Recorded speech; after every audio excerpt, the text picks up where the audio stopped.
Kobaran api seketika membesar melahap 3 rumah warga di Jalan Kemanggisan Ilir Raya, Palmerah, Jakarta Barat, Senin dini hari. Warga sekitar lokasi seketika panik berlarian keluar rumah saat melihat api yang semakin membesar. Petugas pemadam kebakaran yang tiba di lokasi langsung berupaya melakukan pemadaman agar api tak merambat ke bangunan rumah warga lainnya. Meski sempat terkendala jauhnya sumber air, saat proses pemadaman, api dapat dipadamkan 1 jam kemudian. Dugaan sementara penyebab kebakaran akibat korsleting listrik. Itu ada 3 rumah, rumahnya Bosame, rumah Asep ya, kayaknya dari atas, atau listrik ya. Terbakar 1 rumah, yang terdampak 2 rumah. Jadi total 3 ya? Ya, yang terdampak 2 ya. Belum diketahui, masih dalam penyelidikan, kita belum bisa bicara.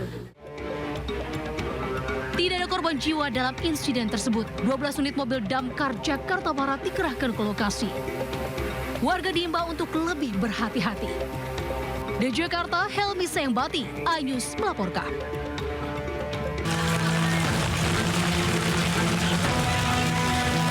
Diterjang angin puting beliung, sebuah pabrik arang yang terletak di Desa Jambu Kulon, Klaten, Jawa Tengah rata dengan tanah. Bangunan semi permanen tersebut ambruk setelah tak kuat menahan kuatnya tiupan angin kencang yang disertai hujan deras pada Senin sore. Saat kejadian, 4 orang karyawan yang tengah berada di dalam pabrik berhasil menyelamatkan diri. Namun 1 diantaranya terluka di bagian kepala akibat tertimpa potongan besi. Wah, itu kalau dihitungan menit itu ambruknya ini dari posisi saya lari ke belakang ke sini itu nggak sampai 5 menit gitu. Nggak sampai 5 menit, kalau kurang lebihnya itu dari sini saya nggak sampai 5 menit sampai saya keluar ke sini. Ambruk semua ini, Mas? Nah, ini ambruk semua, Mas. Keliling tembok. Saya juga tembok dengan itu besarnya segini. Jadi terus, Mas? Ya. Hujannya tadi terus? Wah, hujannya terus sekali, Mas. Di Desa Jambu Kulon ini di RW 4, RT 01 dan RT 02. Kemudian di desa yang lainnya juga ada di Tegalrejo juga nanti ada kejadian. Terus di Puskesmas Jambu Kulon ini juga kami memantau di grup ada baliho roboh juga mengenai dinding roboh 10 meteran. Selain merobohkan bangunan dan rumah warga, angin puting beliung juga membuat genting rumah warga berhamburan dan sebuah mobil rusak. Dari Klaten, Jawa Tengah, Saiful Effendi, iNews melaporkan. Pemirsa, kita lihat informasi hari ini. Aksi mahasiswa di depan gedung DPRD Provinsi Bengkulu ricuh saat mahasiswa berusaha masuk ke ruang rapat paripurna. Bentrokan antara mahasiswa dengan aparat juga terjadi di Kota Makassar, Sulawesi Selatan.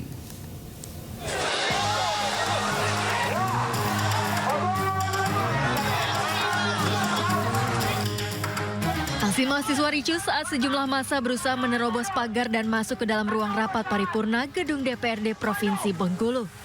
Mahasiswa terus menerobos blokade dan polisi berusaha membubarkan massa dengan semprotan water cannon. Usai terjadi dorong-mendorong dengan polisi, sejumlah mahasiswa berhasil masuk ke ruang rapat paripurna lantai 2 sebelum akhirnya dipukul mundur oleh petugas. Ada beberapa poin yang disampaikan pada aksi mahasiswa yang mana salah satunya meminta pemerintah mengevaluasi program MBG dan juga mengesahkan RUU perampasan aset. Halang-halangi, Pak. Kami belum sampai ke titik aksi. Dan kami di sini aksi damai. Lihat di depan, apakah kami boleh masuk, Pak? Hari ini bersidang di dalam bersama Bapak. Kemarin sudah mari kita masuk bersama. Polisi melakukan tindakan tegas dan mengamankan sejumlah mahasiswa yang anarkis dan dinilai menjadi provokator. Dari Kota Bengkulu, Endro Duwirawan melaporkan.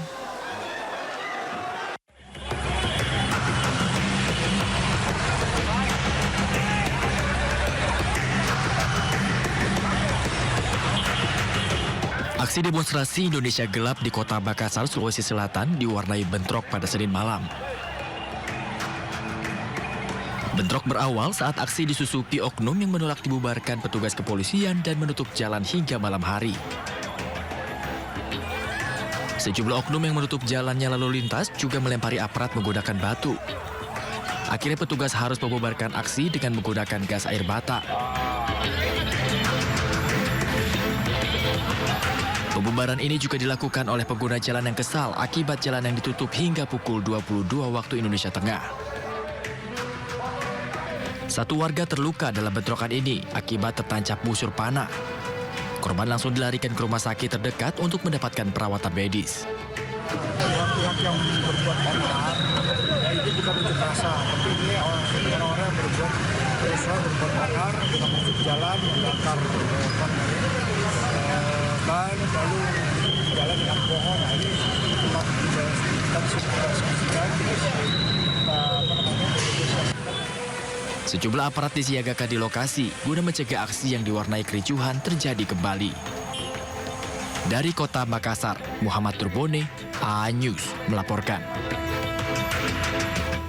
Pemirsa, seorang pembalap motocross terlindas saat mengikuti kejuaraan di Labuhan Batu Selatan, Sumatera Utara. Peristiwa yang terjadi di Desa Binangga 2, Kecamatan Silang Citang, Labuhan Batu Selatan pada Minggu sore ini viral di media sosial. Awalnya salah satu pembalap yang jatuh hingga terlindas pembalap lain yang melintas. Alih-alih menolong, pembalap tersebut malah berusaha tancap gas dengan melindas tubuh korban. Korban pun langsung dievakuasi ke puskesmas terdekat usai kejadian.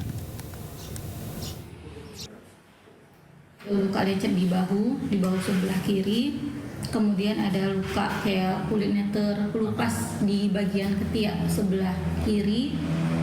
Yang lain kayak di perutnya atau di apa, sebatas kami kasat mata semalam tidak ada masalah. Cuman kalau misalnya keluhan pasien itu dia itu ada yang lain, lebih baiknya sebagusnya itu ronsen anjurannya. Kalau dari kita semalam cuma ketemu luka lecet sama luka-luka kulit terkelupas saja. Pemirsa, seorang pendaki gunung selamat dievakuasi dalam kondisi meninggal dunia. Korban ditemukan di dasar jurang sedalam 30 meter setelah puncak Gunung Selamat di ketinggian 3.350 meter di atas permukaan laut.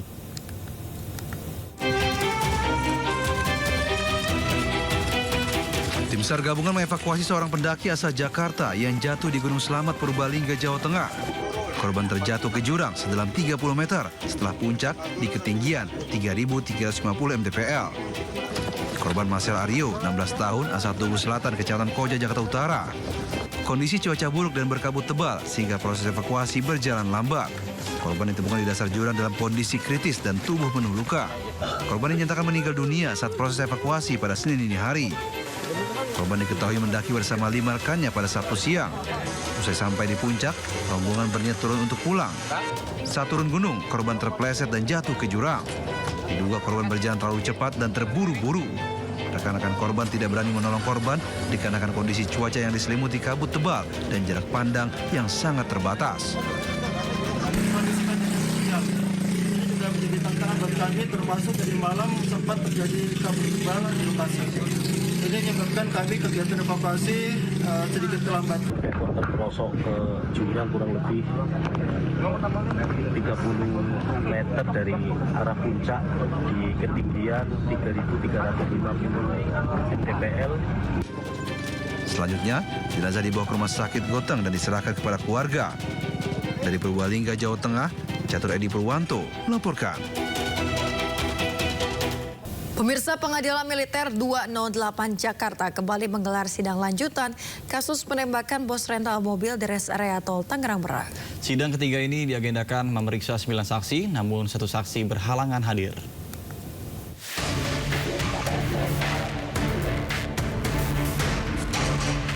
Sidang ketiga ini memeriksa 8 saksi, diantaranya dokter spesialis forensik, 3 anggota kepolisian Kasatreskrim Polresta Tangerang, 2 karyawan Indomaret, dan 2 satpam res area kilometer 45. Dalam persidangan lanjutan ini terungkap bahwa saksi yang merupakan karyawan minimarket di lokasi kejadian sempat melihat korban yang merupakan bos rental masuk ke dalam toko setelah tertembak di bagian dada. Selain itu, saksi kepolisian yang dihadirkan oleh auditor, yaitu Kompol Arif Nazarudin Yusuf, menyebut bahwa pihaknya menemukan sebanyak 5 selongsong peluru di lokasi penembakan. Setelah dilakukan pemeriksaan tadi pagi, yaitu saksi 9, yaitu Dr. Betty Adayat, kemudian dilanjutkan pemeriksaan barang bukti berupa surat, yaitu visum yang telah kita saksikan bersama-sama lagi, yaitu mengenai kematian korban. Kemudian sidang sampai hari ini saksi yang telah diperiksa adalah sebanyak 16 saksi. Rencananya sidang akan dilanjutkan Kamis 27 Februari 2025 dengan agenda pemeriksaan saksi tambahan oleh auditor militer serta saksi atas nama Ningsih yang berhalangan hadir pada sidang ketiga. Jika waktu mencukupi, maka pada sidang keempat juga akan dilaksanakan pemeriksaan terhadap 3 terdakwa. Tim Liputan iNews melaporkan. Pemirsa, sebelumnya Kepala Desa Kohot Arsin menjalani pemeriksaan perdana sebagai tersangka dalam kasus pemalsuan dokumen pagar laut Tangerang. Arsin menjadi tersangka pertama kasus pagar laut yang diperiksa Bareskrim Polri.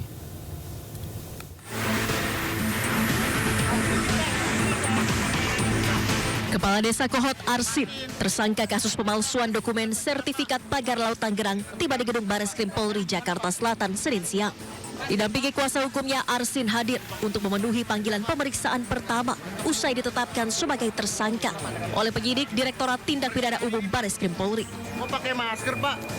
Iya. Iya, Pak, disiapkan konfirmasi, Pak.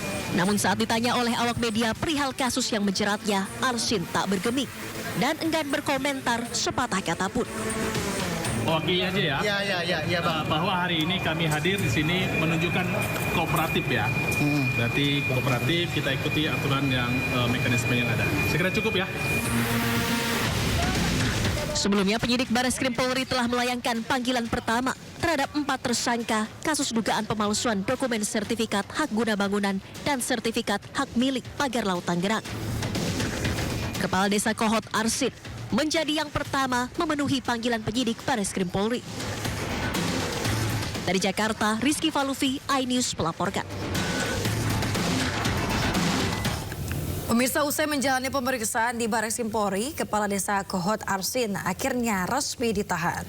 Arsin ditahan bersama dengan 3 tersangka lainnya terkait dengan kasus pagar laut Tangerang. 4 orang tersangka kita putuskan mulai malam ini kita laksanakan penahanan. Kemudian untuk tindak lanjut setelah melaksanakan penahanan kami akan segera melengkapi berkas dan berkoordinasi ke JPU untuk proses lebih lanjut. Di samping proses ini kami terus mengembangkan keterkaitan penanganan perkara lebih lanjut. Kita terus melaksanakan sesuai dengan apa yang diharapkan oleh publik, yaitu penanganan sampai tuntas.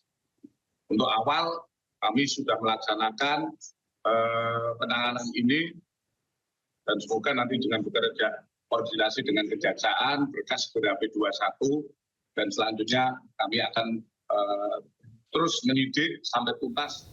Pemirsa, Kejaksaan Agung menetapkan 7 orang tersangka dalam kasus dugaan korupsi tata kelola minyak mentah dan produk kilang dalam PT Pertamina Persero Subholding dan K3KS 2018 hingga 2023. Penetapan tersangka dilakukan setelah penyelidik Jampitsus memeriksa setidaknya 96 saksi dan meminta keterangan 2 saksi ahli dalam perkara tersebut. Dari ke-7 tersangka, 4 diantaranya merupakan pegawai Pertamina, sementara 3 lainnya dari pihak swasta. Para tersangka akan ditahan selama 20 hari. Akibat tindak pidana korupsi ini, kerugian negara ditaksir mencapai 193,7 triliun rupiah. Dari hasil penggeledahan, penyelidik juga menemukan 5 dus dokumen, barang bukti elektronik berupa 15 unit handphone, 1 unit laptop, dan 4 soft file. Barang bukti kini tengah dibawa ke Kejaksaan Agung dan akan dilakukan tindakan lanjutan. Dan dari hasil pemeriksaan terhadap beberapa orang tersebut yang dilakukan oleh penyidik, maka penyidik berketetapan menetapkan 7 orang saksi menjadi tersangka. Dan penyidik juga pada jajaran Jampitsus berketetapan melakukan penahanan. Berdasarkan alat bukti tersebut, tim penyidik pada malam hari ini menetapkan 7 orang sebagai tersangka. Antara lain 1. RS yang bersangkutan adalah Direktur Utama PT Pertamina Patra Niaga. Yang kedua, SDS yang bersangkutan adalah Direktur Feedstock and Product Optimization PT Kilang Pertamina Internasional. Ketiga, JF selaku Direktur Utama PT Pertamina Internasional Shipping. Keempat, AP selaku VP Feedstock Management PT Kilang Pertamina Internasional. Yang kelima, MKAR selaku Beneficial Owner PT Navigator Katulistiwa. Keenam, DW selaku Komisaris PT Navigator Katulistiwa dan Komisaris PT Jenggala Maritim. Jadi yang bersangkutan menjabat sebagai komisaris pada 2 perusahaan sekaligus. Sedangkan yang terakhir, ketujuh, adalah GRJ selaku komisaris Jenggala Maritim dan sekaligus menjabat sebagai Direktur Utama PT Orbit Terminal Merak. Dan yang bersangkutan dinyatakan sudah sehat. Selanjutnya tim penyidik melakukan penahanan terhadap para tersangka. Adanya beberapa perbuatan melawan hukum tersebut telah mengakibatkan adanya kerugian keuangan negara sekitar 197 triliun yang bersumber dari berbagai komponen. Yang pertama, kerugian ekspor minyak mentah dalam negeri, kemudian kerugian impor minyak mentah melalui demut atau broker, kerugian impor BBM melalui demut atau broker, kerugian pemberian kompensasi, dan kerugian karena pemberian subsidi. Ya pemirsa, saatnya kita simak pantauan arus lalu lintas dan kami telah terhubung dengan Brigadir Treslinda dari NTMC Polri yang kini berada di kawasan Kota Kasablanka, Jakarta Selatan. Halo Brigadir Treslinda, bagaimana pantauan arus lalu lintas dari tempat Anda melaporkan saat ini? Ya baik, terima kasih rekan saya Nata dan juga Yasmin di studio.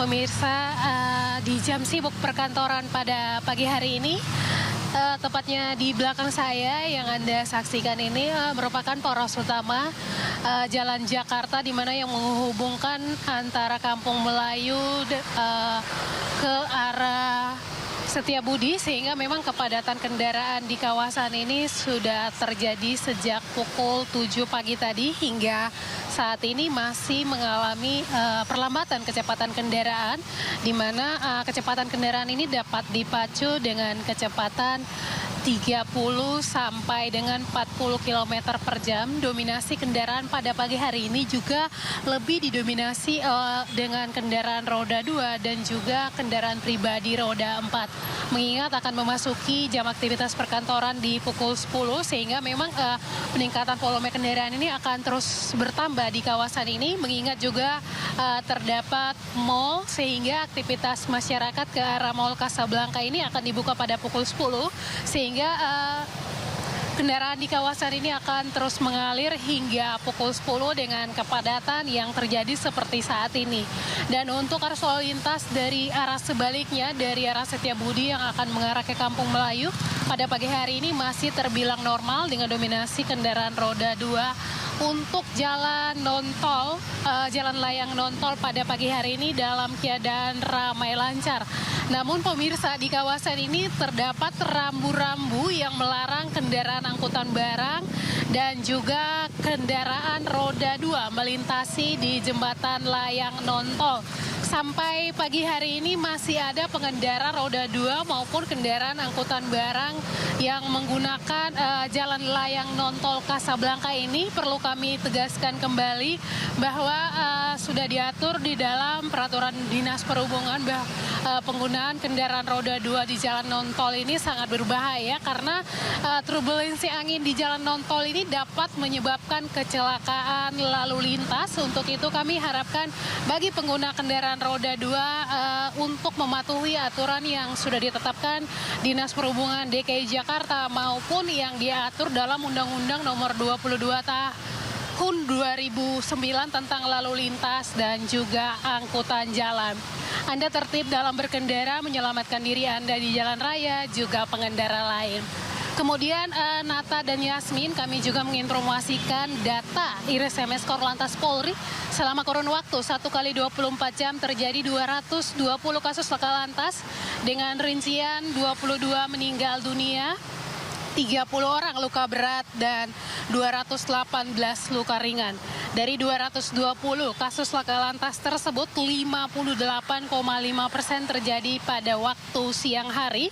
Penyebab laka lantas mayoritas dikarenakan pengemudi ceroboh terhadap lalu lintas di depan dan gagal menjaga jarak aman kendaraan dengan kendaraan lain. Dan hal ini seringkali menjadi problem di jalan raya, penyebab kecelakaan lalu lintas. Untuk itu kami tegaskan bagi Anda untuk selalu mematuhi batas kecepatan kendaraan Anda dalam batas normal serta jaga jarak aman kendaraan Anda. Hal ini demi terciptanya lalu lintas yang aman dan juga lancar. Bagi Anda yang akan mengupdate informasi-informasi seputar arus lalu lintas terkini, kami siap melayani Anda di 1500669 ataupun melalui SMS Center kami di 9119. Demikian Brigadir Treslinda melaporkan. Yasmin dan Nata kembali ke Anda di studio. Silakan. Baik, terima kasih Brigadir Treslinda atas laporan Anda dari kawasan Kota Kasablanka, Jakarta Selatan. Selamat bertugas kembali dan salam presisi. Sementara itu pemirsa, Mahkamah Konstitusi resmi mengabulkan gugatan sengketa Pilkada Kabupaten Serang yang membatalkan kemenangan istri Menteri Desa Yandri di pemilihan Bupati Serang. Ya, MK juga instruksikan KPU Kabupaten Serang untuk menyiapkan pemungutan suara ulang.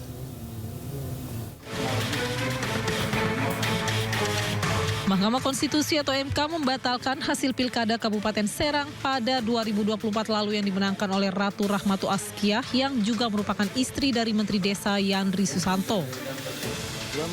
Putusan dibacakan Ketua MK Suhartoyo di ruang sidang MK Jakarta pada Senin 24 Februari 2025. Dalam pertimbangannya, MK berpendapat ada unsur keterlibatan struktur aparat pemerintahan di desa yang sangat berkaitan erat dengan tindakan atau perbuatan, baik sengaja maupun tidak, yang dilakukan oleh Menteri Desa dan Pembangunan Daerah Tertinggal, Yandri Susanto, dalam kapasitasnya sebagai pejabat negara. Hal ini berimbas pada dukungan masif sejumlah desa yang tersebar di kecamatan di Kabupaten Serang. Dalam pokok permohonan, 1. Mengabulkan permohonan pemohon untuk sebagian. 2. Menyatakan batal keputusan Komisi Pemilihan Umum Kabupaten Serang nomor 2028 tahun 2024 tentang penetapan hasil pemilihan Bupati dan Wakil Bupati Serang tahun 2024 bertanggal 4 Desember 2024. 3. Memerintahkan Komisi Pemilihan Umum Kabupaten Serang untuk melaksanakan pemungutan suara ulang pemilihan Bupati dan Wakil Bupati Serang tahun 2024 di seluruh TPS di Kabupaten Serang dengan mendasarkan pada daftar pemilih tetap, daftar pemilih pindahan, dan daftar pemilih tambahan yang sama dengan pemungutan suara pada tanggal 27 November 2024.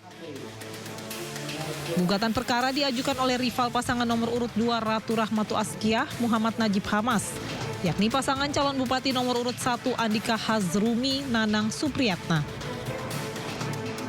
Pelanggaran terstruktur dinilai terjadi secara sistematis saat Yandri sebagai suami dari Ratu Rahmatu Askiah diduga secara terencana untuk memenangkan pasangan nomor urut 2 dengan mengkonsolidasikan 277 kepala desa se-Kabupaten Serang. Dari Jakarta, tim liputan melaporkan. Pemirsa, hari kelima retret di Akademi Militer Magelang, Jawa Tengah kian bertambah ramai dengan bergabungnya kepala daerah yang merupakan kader PDIP. Ya, dan hari ini pemirsa, para kepala daerah akan belajar hukum dan juga mendapatkan materi dari KPK, Kejaksaan Agung dan juga Kapolri.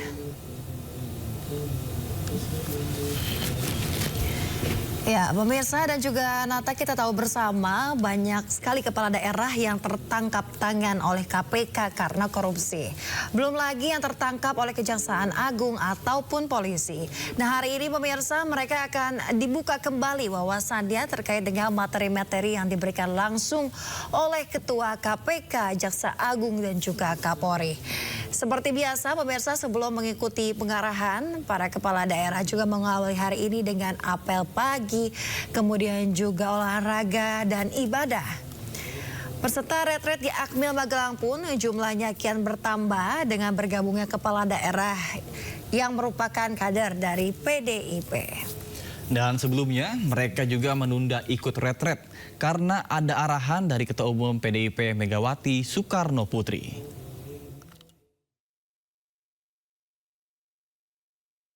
Seperti yang saya sampaikan berulang kali bahwa pemerintah daerah itu salah satu tugas utamanya adalah mensukseskan apa yang menjadi misi visi dari pemerintah pusat, dalam hal ini adalah Presiden Prabowo. Maka saya betul-betul di dalam acara retreat ini saya selalu datang lebih awal, nggak pernah terlambat. Walaupun terlambat datangnya, tetapi saya memahami bahwa saya memerlukan juga refreshing, walaupun dulu acara-acara mohon maaf seperti ini kan saya semua yang nyiapin, sekarang menjadi bagian dari pesan. Nah, pemirsa, kira-kira pengarahan dari Ketua KPK, Jaksa Agung dan Kapolri kepada para kepala daerah udah dimulai apa belum ya? Ya, untuk mengetahuinya lebih lanjut pemirsa, kita akan memantau langsung dari Akademi Militer Magelang, Jawa Tengah.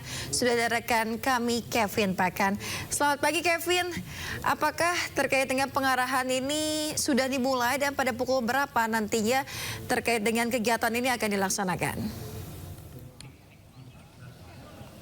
Ya, halo, selamat pagi Nata, Yasmin dan juga pemirsa. Memang untuk situasi terkini di hari kelima pembekalan kepala daerah di Akmil Magelang, Jawa Tengah ini telah berlangsung, di mana yang tadi atau sebelumnya telah dilakukan adanya olahraga bersama dan juga apel pagi di tempat ini. Dan tempat di belakang saya, Yasmin, ini merupakan ruang Sudirman yang menjadi tempat dari pembekalan kepada para kepala daerah yang baru tiba ataupun juga yang sudah mengikuti dari hari pertama.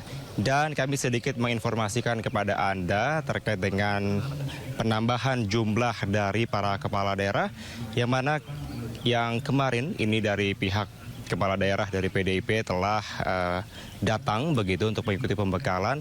Maka pada saat ini dipastikan ada penambahan jumlah, yaitu menjadi 493 kepala daerah yang datang, di mana untuk itu kalau dilihat secara keseluruhan ini ada 10 orang yang memang masih belum datang di Akademi Militer Magelang, Jawa Tengah.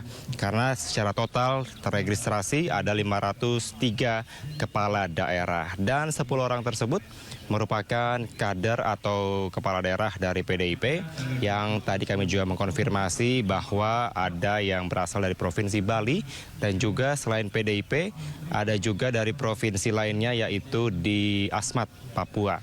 Dan terkait dengan pembekalan yang akan dilakukan atau diterima dari para kepala daerah ini, yang mana kami melihat ini hari ini agenda cukup padat, yang bertepatan, yang mana tadi sekitar pukul 7:30 ini mereka langsung memasuki ruang Sudirman, dan kami memantau cukup antusias para kepala daerah ini untuk bisa melaksanakan pembekalan di hari kelima.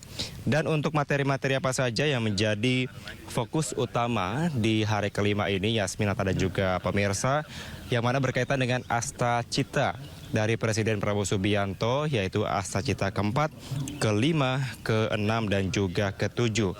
Di mana kalau kami melihat di Asta Cita keempat, Ini berkaitan dengan bagaimana untuk memperkuat pembangunan SDM, sains dan teknologi, pendidikan, kesehatan, prestasi olahraga, kesehatan gender, penguatan perempuan pemuda, dan juga penyandang disabilitas. Dan ini ada sejumlah menteri yang nanti akan memberikan pembekalan, diantaranya dari Menteri Koordinator Bidang Pembangunan Manusia dan Kebudayaan, Menteri Kesehatan, Menteri Pemberdayaan Perempuan dan juga Perlindungan Anak, kemudian Menteri Pertanian, Menteri Pendidikan Dasar dan Menengah, Menteri Komunikasi dan juga Digital. Kemudian untuk asta cita kelima nanti berkaitan dengan bagaimana melanjutkan hilirisasi dan industrialisasi untuk meningkatkan nilai tambah di dalam negeri.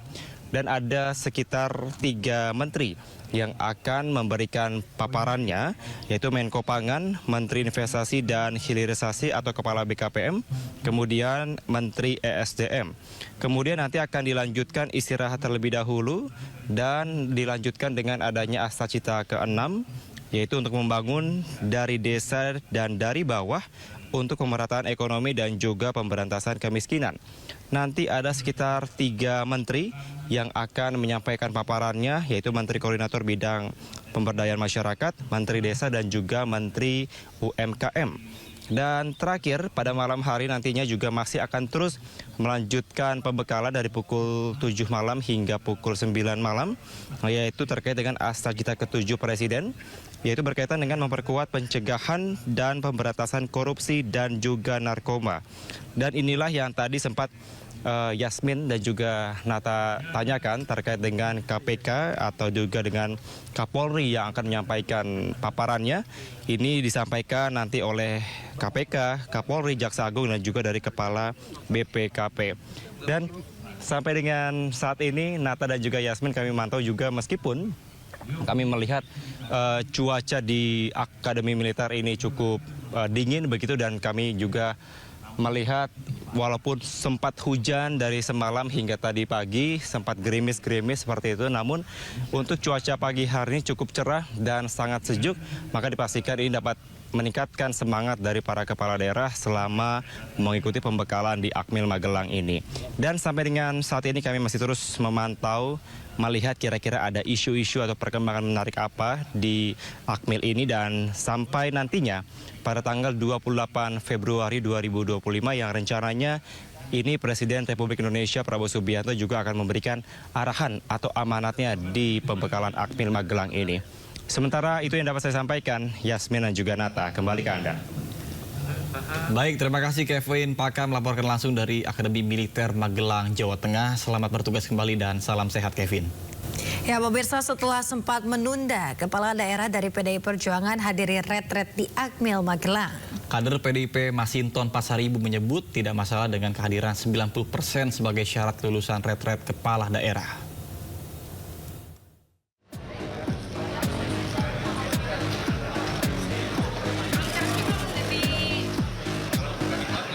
Kepala daerah dari PDI Perjuangan akhirnya mengikuti retret di Akmil Magelang, Jawa Tengah. Gubernur DKI Jakarta sekaligus kader PDI Perjuangan, Pramono Anung menyebut tak ingin menjelaskan alasan dirinya baru mengikuti retret di hari keempat. Pramono mengaku telah berkoordinasi dengan Ketua Umum PDI Perjuangan terkait keikutsertaan dirinya di retret ini. Tentunya dengan berbagai pertimbangan, dengan mempertimbangkan sesungguh-sungguhnya apa yang menjadi arahan Ibu Ketua Umum untuk melakukan penundaan. Dan secara khusus saya juga ingin mengucapkan terima kasih atas kesabaran semuanya, terutama kepada Bapak Menteri Dalam Negeri, Pak Wakil Menteri, dan semuanya yang setelah 4 hari lebih ini kita baru mengikuti retreat ini. Sementara itu, Bupati Tapanuli Tengah yang juga kader PDI Perjuangan, Masinton Pasaribu mengatakan tak ingin ambil pusing dengan syarat kelulusan mengikuti retret yang telah ditetapkan Menteri Dalam Negeri. Masinton menyebut retret ini bukanlah sekolah. Bang, katanya kalau misalkan nggak 90% hadir ini sertifikatnya nggak lulus, nih tanggapannya gimana nih? Ini kan bukan sekolah. Kalau sertifikatnya cuma keikutsertaan aja itu tercantum? Ya cukup itu aja menurut saya. Karena ngurus masyarakat ini kan bukan dilihat dari kelulusan. Ya, kalau secara syarat kelulusan itu kan secara formal sudah ada di KPU tuh. Syarat-syarat formal pendaftaran itu. Sebelumnya PDI Perjuangan mengeluarkan instruksi yang melarang kepala daerah dari partainya menunda kegiatan retret kepala daerah di Akademi Militer Magelang. Instruksi dikeluarkan dalam bentuk surat dan ditandatangani langsung oleh Ketua Umum PDI Perjuangan Megawati Soekarno Putri. Surat ini berisi instruksi yang ditujukan kepada seluruh kepala daerah dan wakil kepala daerah dari kader PDI Perjuangan untuk tak ikut perjalanan retret di Magelang, Jawa Tengah pada 21 hingga 28 Februari 2025. Dengan keikutsertaan kepala daerah PDI Perjuangan di retret Akmil Magelang, tentunya menjadi pertanyaan sejumlah pihak. Apakah PDI Perjuangan belunak atau untuk kepentingan rakyat? Tim Liputan iNews melaporkan. Terima kasih Anda masih bersama kami di Sindo Today. Pemirsa, viral sejumlah tenaga kesehatan dan warga di Kecamatan Lewatidahu, Sumba Timur menerobos derasnya arus sungai dengan styrofoam. Aksi ini dilakukan untuk melayani posyandu dan pemeriksaan kesehatan warga di seberang sungai.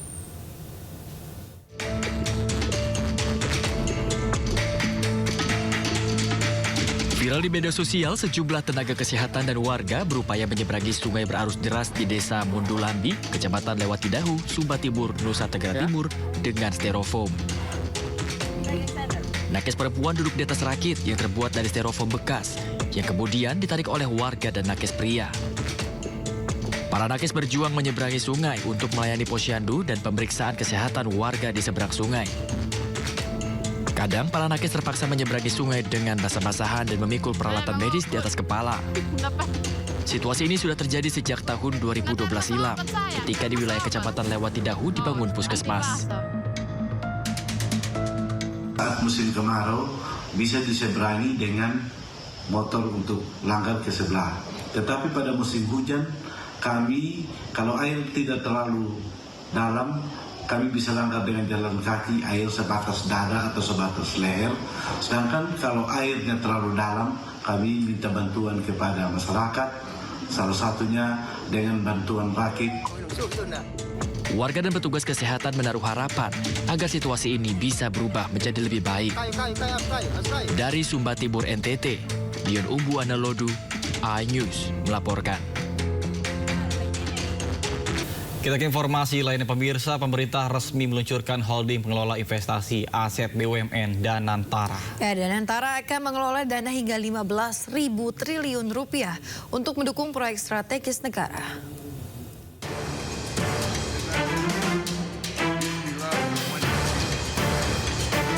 Presiden Prabowo Subianto secara resmi meluncurkan Badan Pengelola Investasi Daya Anagata Nusantara BPI Danantara yang akan mengelola aset perusahaan BUMN. Peluncuran Danantara menandakan era baru dalam pengelolaan investasi negara.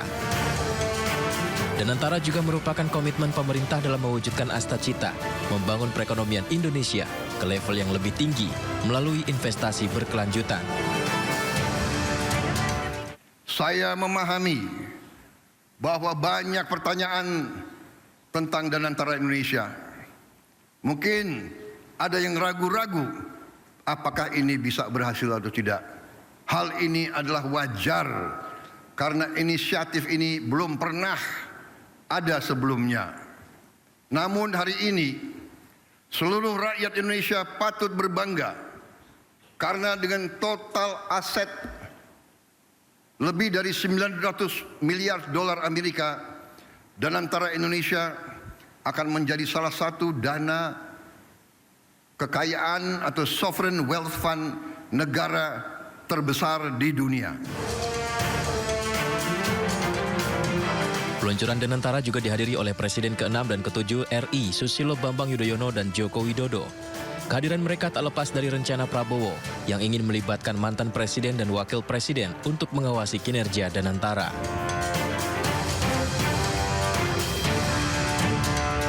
Danantara dibentuk untuk mengelola investasi negara secara optimal.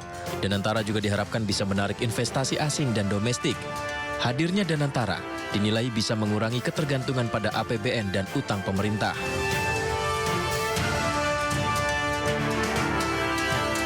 Modal awal Danantara mencapai 9.504 triliun rupiah.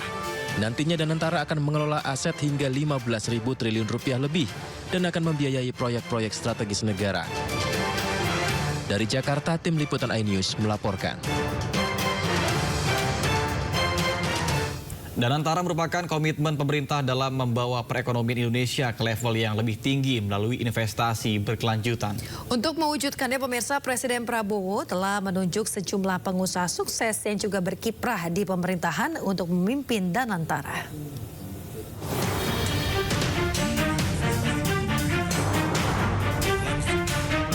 Presiden Prabowo telah menunjuk sejumlah pengusaha yang juga berkiprah di pemerintahan untuk memimpin Danantara. Rosan Perkasa Roslani menjabat sebagai Chief Executive Officer atau CEO Danantara. Doni Oskaria menjabat sebagai Chief Operating Officer atau COO. Sementara Pandu Patria Syahir menjabat sebagai Chief Information Officer atau CIO Danantara. Badan Pengelola Investasi Danantara akan mengelola 7 BUMN dengan target investasi jangka panjang mencapai 15.978 triliun. Dengan rincian, Bank Mandiri dengan investasi sebesar 2.174 triliun. Bank BRI dengan total investasi mencapai 1.965 triliun. Investasi PLN mencapai 1.671 triliun rupiah. Sementara Pertamina mencapai 1.412 triliun. Sementara investasi Bank BNI mencapai 1.089 triliun rupiah. Telkom Indonesia 318 triliun. Dan Main ID 259 triliun rupiah.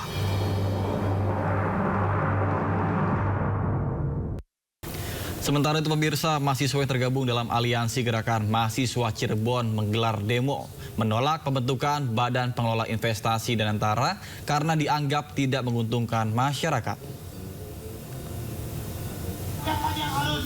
Dalam aksinya, mahasiswa mengkritik pembentukan Danantara karena berpotensi memicu keresahan di masyarakat. Selain itu, pemirsa, Inpres nomor 1 tahun 2025 dianggap tidak memberikan manfaat bagi rakyat dan justru memperburuk kondisi kehidupan masyarakat. Sejak awal pembentukan, BPI Danantara menuai polemik. Dengan berpayung Undang-Undang BUMN, maka Danantara tidak bisa diaudit oleh BPK dan juga KPK.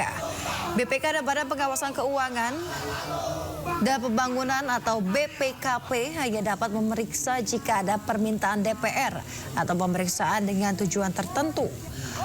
Usai berorasi, mahasiswa membubarkan diri secara tertib.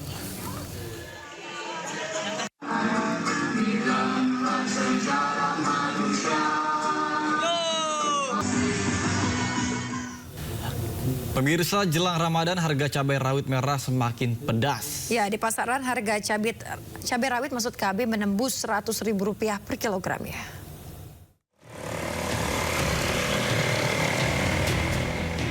Ibu-ibu di Cimahi, Jawa Barat yang mulai menyetok bumbu dapur jelang Ramadan yang kurang dari sepekan ini terkejut saat akan membeli cabai. Pasalnya sejumlah harga cabai di pasar atas baru ini melonjak. Cabai rawit merah yang sebelumnya Rp70.000 per kilogram kini tembus hingga Rp100.000.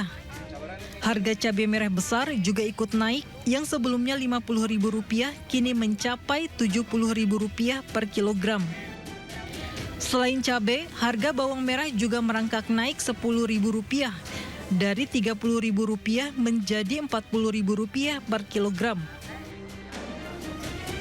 Menurut pedagang, melonjaknya harga bumbu dapur dikarenakan permintaan yang banyak namun stoknya terbatas. Biasanya pas kilo sekarang setengah gitu kalau beli bumbu-bumbu gitu. Mudah-mudahan ya katanya bisa dikurangi lah. Mudah-mudahan pas bulan puasa bisa turun. Cabai sama cabai rawit ini Pak domba, cabai keriting merah juga naik Pak. Cabai rawit asalnya berapa? Kemarin dari harga 60 sampai 70, sekarang 90 100.000 lah. Terus untuk cabai merah Tanjung? Cabai merah Tanjung sekarang 70.000. 70 asalnya berapa? Asalnya kemarin sempat 50.000. Keperluan yang perlu banyak Pak yang pakai kan mau menjelang munggah. Terus barang terbatas jadi harganya tinggi Pak. Untuk daya belinya sendiri gimana? Pasti berkurang Pak, sama ibu-ibu juga agak ngeluh sedikit ya. Diprediksi harga sembako masih akan merangkak naik saat bulan puasa. Sementara warga berharap pemerintah bisa menstabilkan harga di pasaran. Dari Cimahi, Jawa Barat, Yuwono melaporkan. Untuk menjaga harga pangan tetap stabil selama bulan Ramadan, Kementerian Pertanian menggelar operasi pasar di seluruh wilayah Indonesia. Pemerintah akan menindak tegas pengusaha yang menaikkan harga atau menjual bahan pangan di atas harga eceran tertinggi yang ditetapkan pemerintah.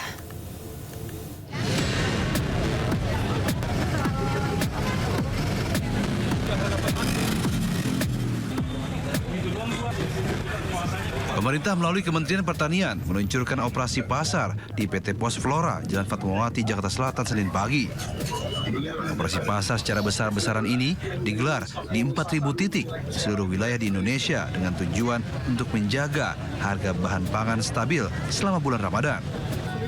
Amran Sulaiman meminta para pengusaha untuk tidak menaikkan harga pangan selama bulan Ramadan karena stok bahan pokok saat ini melimpah, seperti stok beras saat ini mencapai 2 juta ton atau naik sebesar 52%.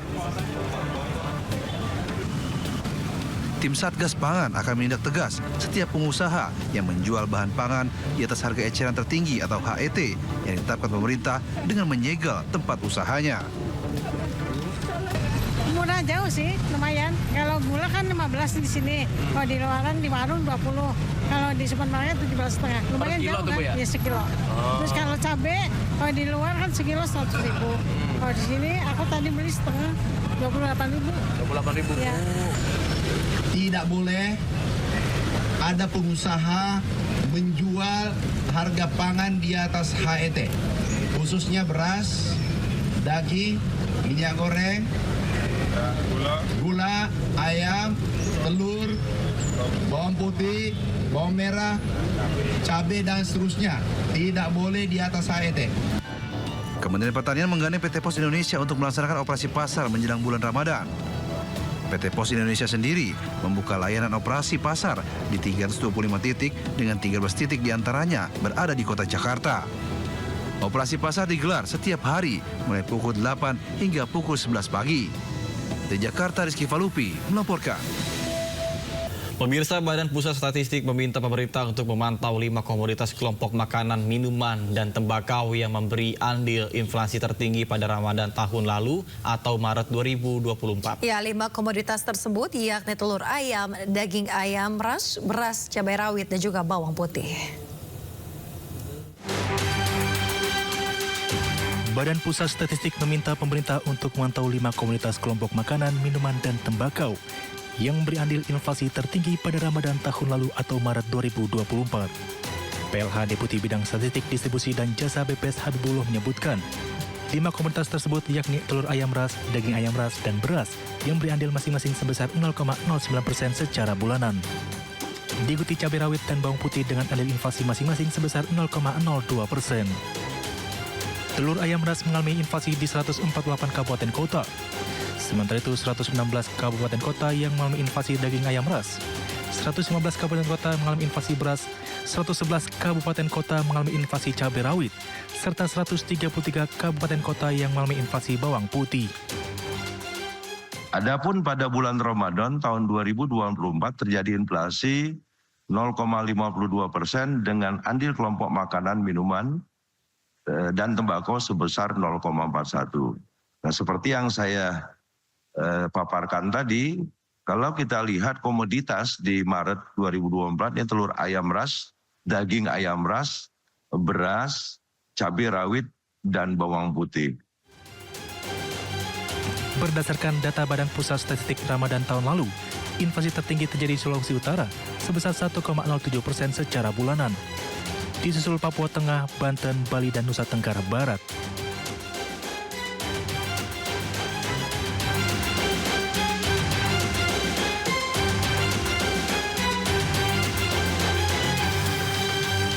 Pemirsa, Kementerian Pekerjaan Umum memastikan bakal ada kebijakan diskon tarif tol saat arus mudik maupun balik pada Lebaran tahun 2025. Ya, Menteri Pekerjaan Umum Dodi Hanggodo menyebut saat ini pihaknya tengah membahas dengan Badan Usaha Jalan Tol atau BUJT terkait besaran diskon tarif tol yang akan diberikan pada mudik Lebaran.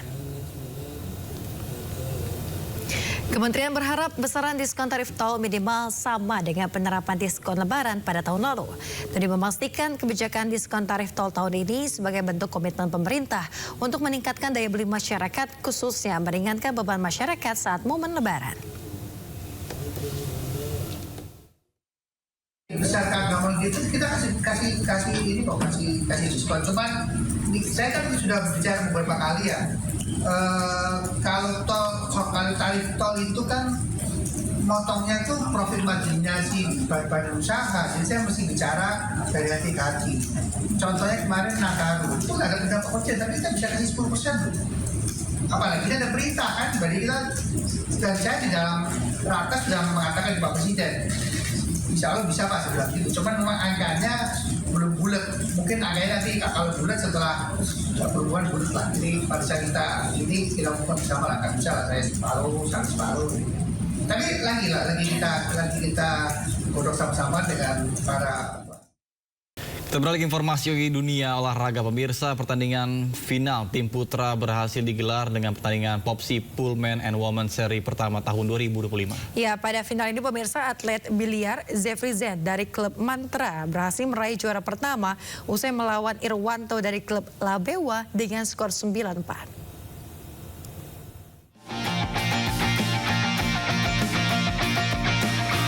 Popsi Pullman and Women seri pertama tahun 2025 yang dibuka sejak 18 Februari lalu oleh Ketua Umum PB Popsi Haritanu Sudibyo memasuki babak akhir. Pertandingan biliar yang diinisiasi oleh Persatuan Olahraga Biliar Seluruh Indonesia atau Popsi digelar di Pro Billiard Center Kebon Siri, Jakarta Pusat.